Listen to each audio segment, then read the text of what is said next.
أعوذ بالله من الشيطان الرجيم بسم الله الرحمن الرحيم الحمد لله رب العالمين والصلاة والسلام على رسولنا محمد وعلى آله وأصحابه أجمعين ثم أما بعد Falenderimi hamdi I takon Allahut dhul gjelal, atë e falenderojmë, prej ti falje, udhëzim, rahmet, mëshirë, bereqet, shëndet dhe shpëtim kërkojmë, selamet, salavatet e përzemërta, ja për cilin Muhammedit alayhi salam, familjes së tij të ndershme, shokëve të tij besnik dhe mbi gjithë ata besimtar musliman të cilët e ndoqën, e ndjekin dhe do ta ndjekin rrugën e pejgamberit alayhi salam deri në ditën e gjykimit. Të nderuar, jemi në muajin e shenjtë të Ramazanit, muaj I rahmetit, muaj I Kur'anit, muaj I mëshirës.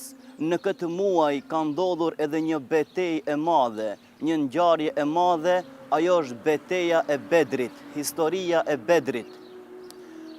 Jemi në ditën e 17 të muajit të shenjtë të Ramazanit, pikërisht në vitin e 2 të Hijrit. Betejë e Bedrit është një ndodhi e madhe, një ngjarje e madhe, një histori e veçantë, sepse është betejë e parë dhe fitoria e parë e muslimanëve. Për këtë e kanë quajtur ulemaja edhe Yaumul Furqan, dita ku Allahu dhul gjelal e ka dalluar të vërtetën nga e pavërteta. Pas torturave të pejgamberit alayhi salam 13 vite në Mekë, Muhamedi alayhi salam vendos bashkë me sahabët të transferohet apo të emigron për në Medinë. Muhamedi alayhi salam me gjithë sakrificën e tij për 13 vite u mundua të fton njerëzit në Islam. Por përsëri Mekasit kurejshitët e mohuan fen e vërtet, e mohuan dhe e ofenduan pejgamberin alayhi salam.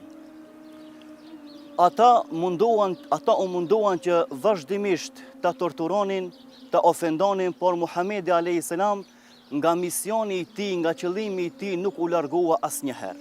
Kur e pan kurejshitët, idhujtarët e Mekës, që Muhamedi alayhi salam nuk heq dorë nga ky mision, ata menduan të propozojnë një ofertë. Dhe I thanë: "O Muhammed, do të ofrojmë gjysmën e pasurisë tonë, një pasuri shumë të madhe. Do të ofrojmë disa gra të bukura nga familja jonë, nga kurejshitët. Vetëm braktisë qëllimin tënd, vetëm leje këtë nijet, këtë qëllim." Muhamedi alayhi salam tha: "Sikur të ma vendosni diellin në krahun e djathtë dhe hënën në krahun e majt, nuk do ta braktis misionin tim. Do ta vazhdoj deri në frymën e fundit, sepse ky është qëllimi im dhe për këtë arsye kam ardhur në këtë dynja, të jem ferr rrëfyes, të largoj të keqen dhe t'i ofroj njerëzit në të mirë." Por Muhamedi alayhi salam vazhdimisht vazhdonte duke I ftuar njerëzit në Islam. Kurejshitët nuk e kishin për qejf, nuk ishin rahat me një fjalë dhe vazhduan të ofendojnë, ta maltretojnë Muhamedin alayhi salam, shokët e tij, familjen e tij, derisa Muhamedi alayhi salam pas 13 vite bashkë me shokët e tij emigron apo bën hijret për në Medinën e bekuar, nga zullumi I madh që ja bënin dhe padrejtësinë e madhe që ja bënin kurejshitët.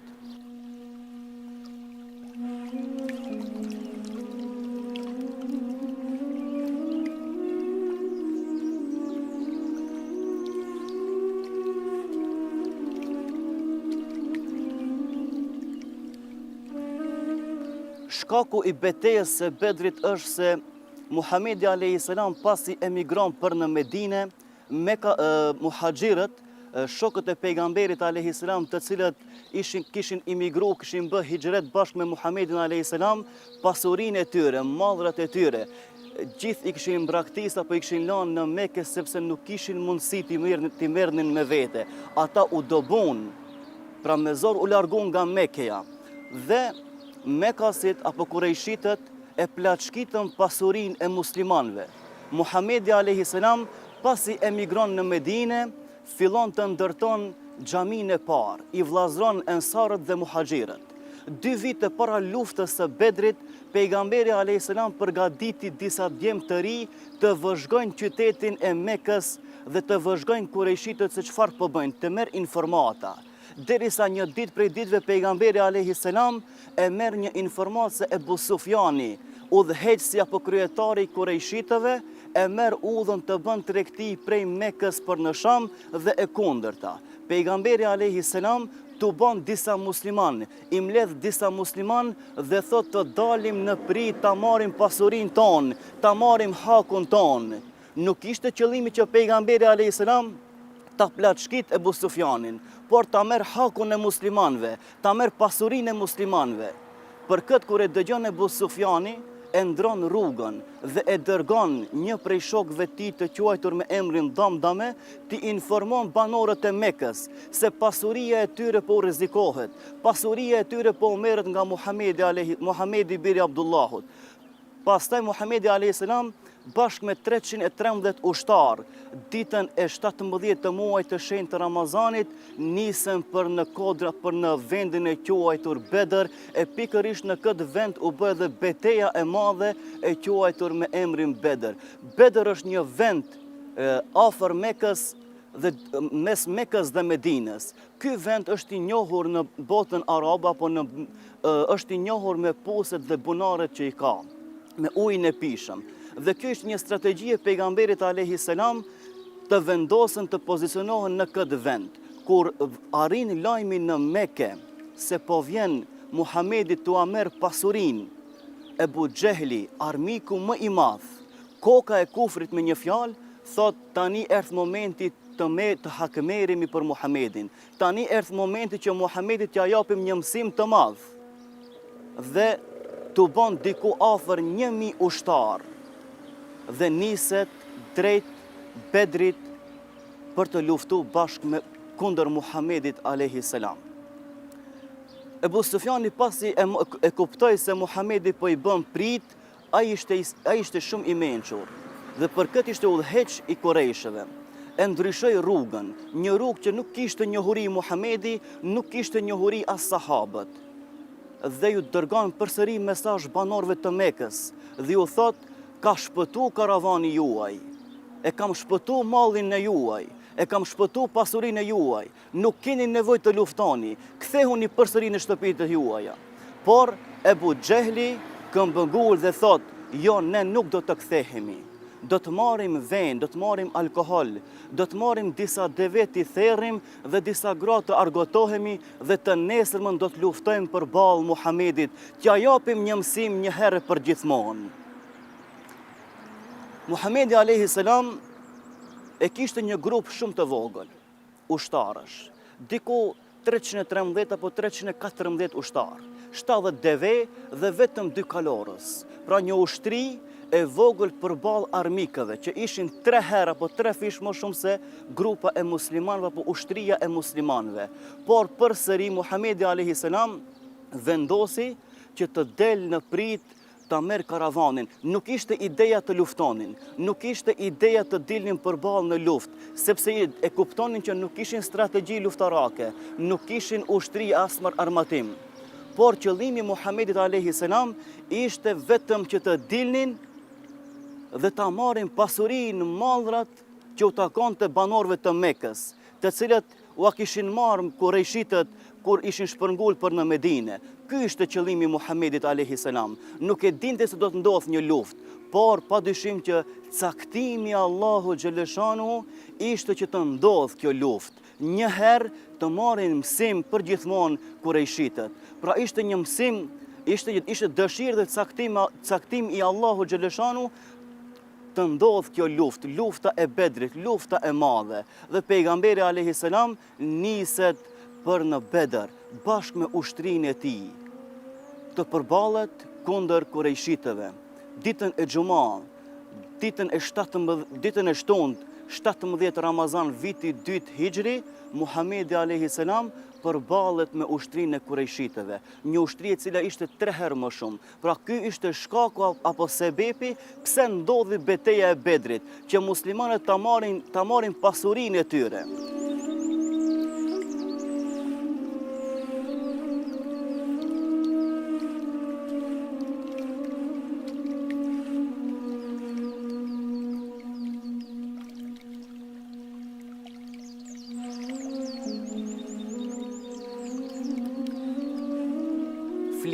apo sinqeriteti i shokëve të pejgamberit alayhi salam.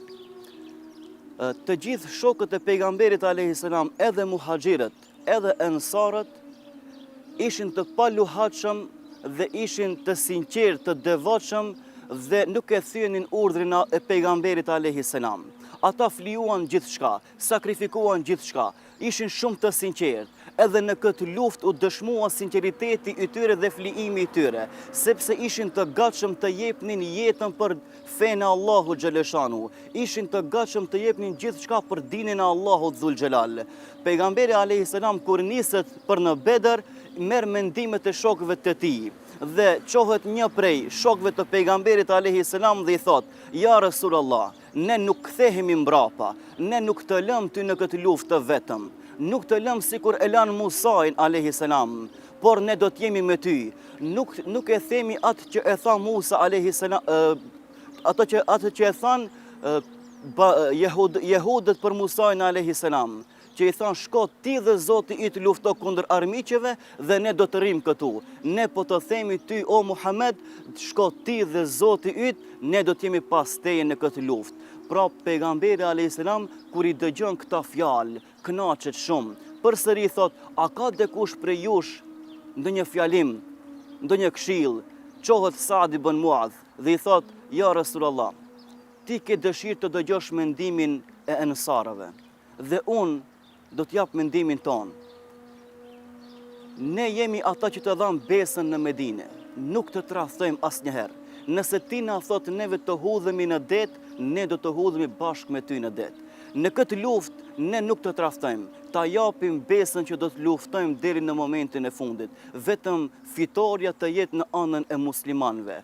Pra ky është sinqeriteti dhe flijimi i sahabëve shokëve të pejgamberit alayhi salam. Kemi edhe rastin tjetër, rastin më interesant ku në fillim para se të përballen dy ushtritë e mëdha, pejgamberi alayhi salam vendosi të përballen 3 veta nga muslimanët dhe 3 nga kurejshitët. Pra kur u sulmua Ubejde, u plagos Ubejde dhe erdhën e pruan sahabët e pejgamberi alayhi salam, Ubejde i thot: "Ja Rasulullah, a e kam plotësu emanetin? A është Allahu i kënaqur? A jeti i kënaqur me këtë që e kam bë unë sot?" Pra edhe pse ishte në momentet e fundit të jetës së tij, Ubejde thot: "A e kam plotësu emanetin karshi Allahut dhul xhelal? A e kam plotësu emanetin përballë teje, o i dërguari i Allahut? A është Allahu i kënaqur?" E flijoi jetën e tij, që është shumë e shtrenjtë, por e dha vetëm për hir të Allahut dhul xhelal, sepse ishte besimi dhe sinqeriteti i sahabëve që të jenë për krah pejgamberit alayhis salam në çdo moment dhe në çdo kohë. Pra sahabët ishin njerëzit më të mirë, sepse nuk e linin pejgamberin alayhis salam as në vështirësi e as në ditë të mira.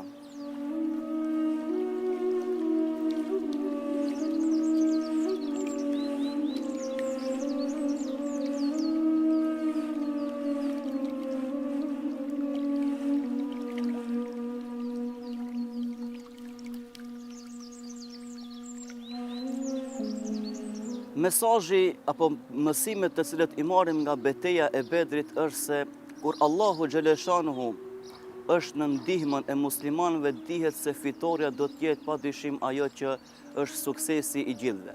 Pra kur muslimanët ishin edhe në numër të vogël përballë kurejshitëve, por përsëri e vërteta triumfoi. Pra siç e kemi rastin e Musës alayhis salam. Edhe pse Musa alayhis salam e kishte një popull apo disa besimtarë në numër shumë të vogël përballë parisë së Firaunit, por Allahu dhul xhelal e shpëtoi Musain alayhis salam dhe banorët apo pasuesit e tij dhe e shkatroi Firaunin dhe ushtrinë e tij. Edhe muslimanët në Bedër ishin në numër shumë të vogël përballë kurejshitëve, por Allahu xhaleshanuhu u asolli fitoren muslimanëve. Pra ndonjëherë nuk ka dobi numri, por është imani. Pra Allahu xhaleshanuhu deshi që kjo luftë të jetë në favor të muslimanëve dhe të jetë në ndihmën e muslimanëve dhe u mundsoi të arrijnë këtë fitore me lejen e Allahut dhul xhelal. Mësimi tjetër që e marrim në betejën e Bedrit është se Allahu xhaleshanuhu dha një mrekulli të veçantë, një shi i cili zbriti një ditë para betejës. dhe ishte rahmet për muslimanët dhe dënim për jo muslimanët. Rahmet për muslimanët sepse me këtë shi u qetësuan zemrat e muslimanëve dhe nuk kishin frikë nga armiku. Ndërsa dënim për kurejshitët, dënim për idhujtarët e Mekës, sepse Allahu Gjeleshanu u vështirësoi rrugën e tyre. U vështirësoi rrugën, sepse rruga e tyre filloi të bëhet bardhë dhe ata nuk mundeshin të heqin më shumë.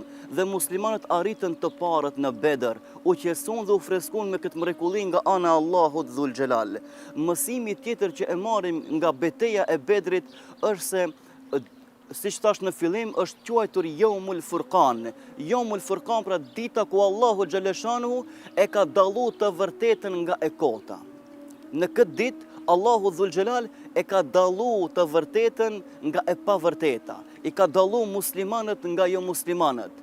Dhe kjo është një ditë e veçantë që duhet të mbahet mend dhe do të përsëritet, sepse çdo vit hoxhallarët nëpër televizion dhe për emisione e ligjerojnë këtë nasihat të betejës së Bedrit, sepse është një rikujtim dhe një histori e veçantë dhe ky muaj i shenjtë i Ramazanit përmban shumë histori të veçanta.